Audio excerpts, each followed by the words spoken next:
dopo due quattro posti di fa da blog da away mi vada daก็ซอคีคาค่ะเลยตัวใหญ่ตั้งซอใครที่เนี่ยว่าเลย TNN World อ่ะตั้งซอเอาเว้ยกวยหล่อตั้งซอคู่ต่อเดี๋ยวว่าเลย Hexit ให้การสภาคองเกรสครั้งแรกเรื่องสงครามอิหร่านระบุใช้เงินทำสงคราม 25,000 ล้านดอลลาร์เอาไว้นี่ไม่เวลาต่างสอคุดต่อเนาะแต่เวลาเลยพีทแฮกเซตนี่เอาไว้บ้านเลยสิเชื่อเวลาคอนเกรสตัดที่กว่าเนี่ยအခုတတော်ဒီတတိကွာဘကတော့တတူတိုက်ရလာကဲတော့အီရန်ပေါ့တော့ hexet เนี่ยเอาไว้လောမဒါလေသူကြီးလေတတူတိုက်ရတဘလောညာကြီးနေအကကွဲခီကလာရေကထုံဒေါ်လာနေလောတာကစောကွယ်လောဒါဖဲသချီလူခီတိုခီချီခုဖဲဝခေါ်ခေါ်နာရီဒါစီတပနိဖဲပုပီချိုပွေနော်อืมခီကလာရေကထုံကကွဲle dollar me le chi yo ni lo le ba da a ko kwe ho ko lo le ta du de blo nyai ni lo di ta di jete ni lo america ne a we fu da ta su we ti fa ni a ku do ma a ko ta do ni de le a lo no ne me ne me su ta su we a ku me pa le che ko ri cho mo ta a ko nya che mo no lo kro kri di fa me wa le ti to we pou sa ja le fa ni ten si baตีเท่าไว้ได้เราฝืนอยู่ค่าทราบเราเลยนะดูได้แต่เทปบ้านเพื่อนมาแล้วเกิดขึ้นเลยนะก็เกวรโดนหลายลักอย่างเนี่ยอาคูได้เลยตะปลีรอนั่นเลยลูกรอเบิ่มนี่อย่างที่อันเลิศอะเขาก็เกวขี้กันละเยี่ยกับโทนี่แต่ก็สอนในเกวไม่ได้สู้ไม่ยาแต่ไม่ได้พีทแฮกเซตรัฐมนตรีกลาโหมให้การต่อสภาคองเกรสเป็นครั้งแรกเกี่ยวกับสงครามสหรัฐร่วมกับอิสราเอลต่ออิหร่านเอาไว้ไม่ว่าตัวคู่เตอร์ตบลอหรอกแต่ว่าเลยพีทแฮกซี่เนาะเอาไว้เกี่ยวได้ตั้งรถเดเวกลูเอาไว้เลยป่าพลายเท่าได้ตั้งสีตั้งตู่บ้าขาดตั้งดูตั้งยาเลยคอนเกรสอเมริกานี่หรอวิบล้อนี่เดินเทวดาโดยให้การของคำให้การของแฮกซี่เป็นไปด้วยบรรยากาศที่ตึงเครียดนานหลายชั่วโมง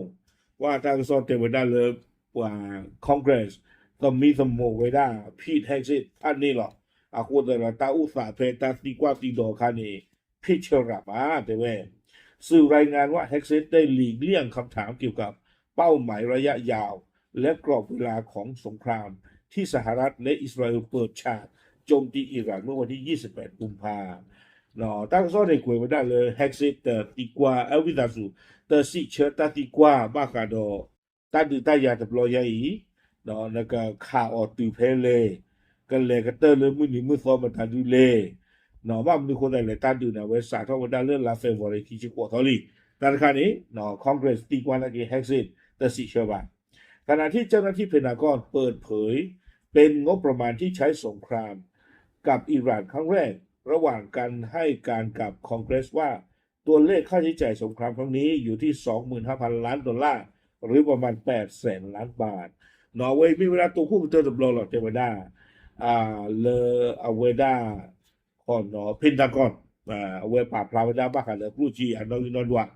เลดูเวดาอิหร่านเลตาตบลอใหญ่นี่หรออาโคตาตอนนี้เดจีนอนว่านี่ตอนนี้เตเปเมื่อก่อนนี่เนาะอากเกวคีกันลายเยกะทูดอลลาร์ยังไม่เลยจีโยนี่เดอากเกวโคกันลอกนี่หรอวิบล้อเนี่ยตั้งที่คันนี่เลิกเพนทากอนเขานี่เด้อเอาไว้บ้าขาเดือดสู้ถึงกับป่าหมอเอาไว้ป่าพลาไว้ได้ใจแต่มันได้เลยงบประมาณส่วนใหญ่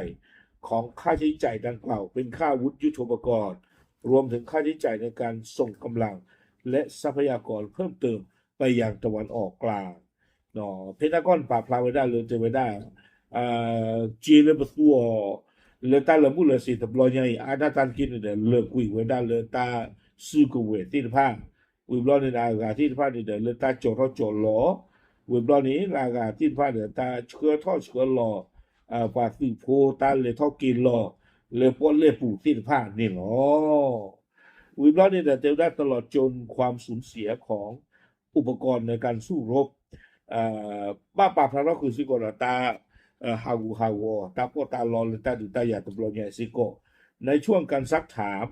ภายหลังแฮกซิตไม่ได้ระบุว่าตัวเลขนี้รวมถึงความเสียหายต่อฐานทัพสหรัฐ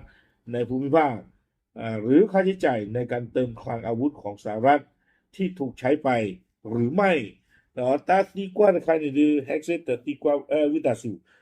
Hexeter 是球为大 Keller 吧了大哈我的话呢把和了大去个来耶个图个贵กลาเลียเนาะถ้าหากว่านะเขามีอเมริกาสิงตาลอ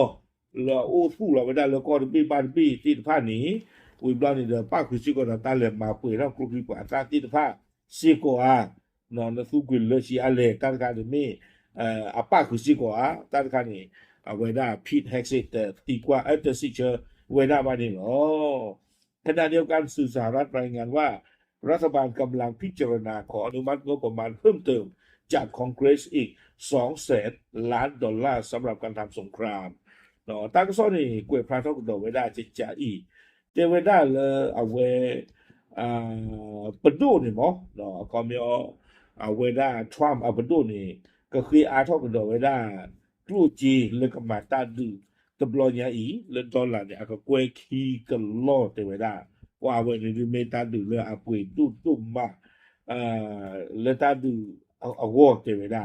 ก็คือถ้าวันนั้นเลยคอนเกรสบอกว่าสนักเขียนหรือทางโซนเทวดาเลยยังไม่มีการยื่นคำร้องอย่างเป็นทางการทางโซนหรือหาท่อลีบาสันนักกิจแต่ที่เลยเอาไว้ได้เป็นรูปผมว่าที่ผ้าต้องเขาดีต้องเขาเลยคอนเกรสเอาอุ่นนอตมีดีบ้าหรือว่านี่เราคุยไว้ได้ซูเมียจะไว้ได้เลยอย่างไรก็ตามแฮกซิตยังได้ปกป้องนโยบายของประธานาธิบดีโดนัลด์ทรัมป์อย่างแข็งกร้าวในบางช่วงที่เขาเข้าให้การเนาะเตเวด้าเลยเพต้าเลยเชอร์เตอร์เชียเปียกิเวด้าตาเวตากลูตาดูตายาเรียกลูเลยคอนเกรสอเมริกานี่เลยเตเวด้าเลยพีทแฮกเซตเนี่ยเวกระตูโอ้โหเวด้าโดนัลด์ทรัมป์ตาดูตายาตาหูตาเกตบลอนยาอีดูหลอดเตเวด้าอีกทั้งยังสนับสนุนนโยบายงบประมาณกลาโหมมูลค่า 1.5 ล้านล้านดอลลาร์ของรัฐบาลสหรัฐด้วยเนาะด้วยการให้การนี้เกิดขึ้นหลังจากสงครามอิหร่านผ่านไปแล้วกว่า2 เดือนเอาไว้ได้ตากระซ่อนในกวยกระโดดไว้ได้จะจ่าอีกเนาะเตไว้ได้เลยพิทแฮกเซนเนี่ยเอาไว้ช็อตเควสิโกไว้ได้ปันดูเลยเอาไว้ได้วิตาสุดไม่ใช่ประตูว่าก็ไว้ได้ตันโดนเดเวกลูเลยเอาไว้ป่าท่อขาไว้ได้จีเลยกับบ้าอู้ไว้ได้เลยตันดูตายาวอนี่ก็กวยโยกไว้ได้ 1.5 ล้านดอลลาร์แต่เจือกเนาะก็กวยแต่ก็กวยเยก็โลก็กวยเนาะเลยดอลลาร์กูแต่ตอนนี้เลยเอาไว้เตไว้ได้เลย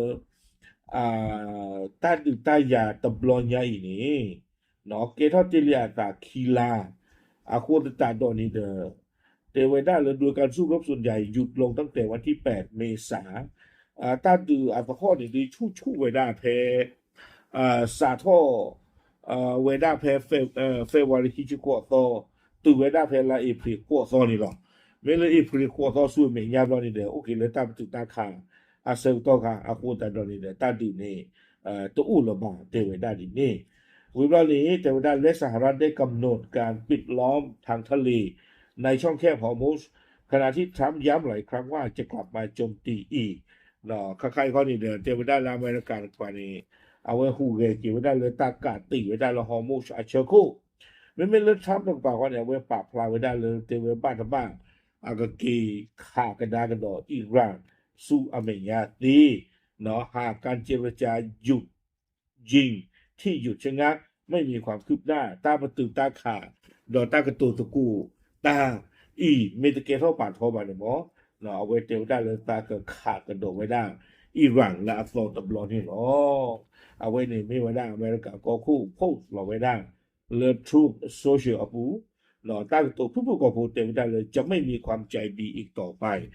เตวได้เลยตาตู้ต่อตาตู้เหตุตาว่าหรอตากระซ้อนอยู่กวยไว้ได้ถึงไปนี่หรอโอเคตาที่ตากลุ่มใครเนี่ยดอติญาติผมก็พูดนี่เลยโปรจีเนาะเลยตาสูไว้ได้เลยตาดึงตาอยากตบลอยนี่ไม่ไว้ได้ก็กวยคีกันหลายเยกโทดอลลาร์ นี่หรอเราเล่นจีอยู่คนนี้เดียวก็คุยหัวกันล้อเนาะดีตอนดิจิตอลไปเมื่อก่อนนี่ไม่ตาดูตาอย่าเลยเอาเลือกเอาปืนดูเนาะมาตอนตาใครนี่ดูป้าตบ้าเลยพีทแฮกเซตสิเชื่อไว้ได้แต่บ้าเคลเลยมาตีจีตาใครเนาะบ้ามันควรแต่เลยตาก็ซอกเปิดพลาไว้ได้เลยคอนเกรสอัตราตีกว่านี่ตาเลือกผู้เลือกเคลือเด้ออาควรแต่เนาะเตเชอร์เวด้าตันเนาะแต่เตเชอร์มาตันเนาะสิก่อนนี่หรอ nó có những cái bảo nó cái là thì bảo sẽ cái bao nhiêu cô đại người ta khi tập luyện con tập luyện mà nó cứ chỉ là chỉ lên nó có bao nhiêu hàng có quyền biết lên nó cứ lo cứ lên quyền lo lên bảo nó thì bảo khi còn đi đang nghỉ bắt à ok thì tiếng nhà thì có thấy là tạm nữa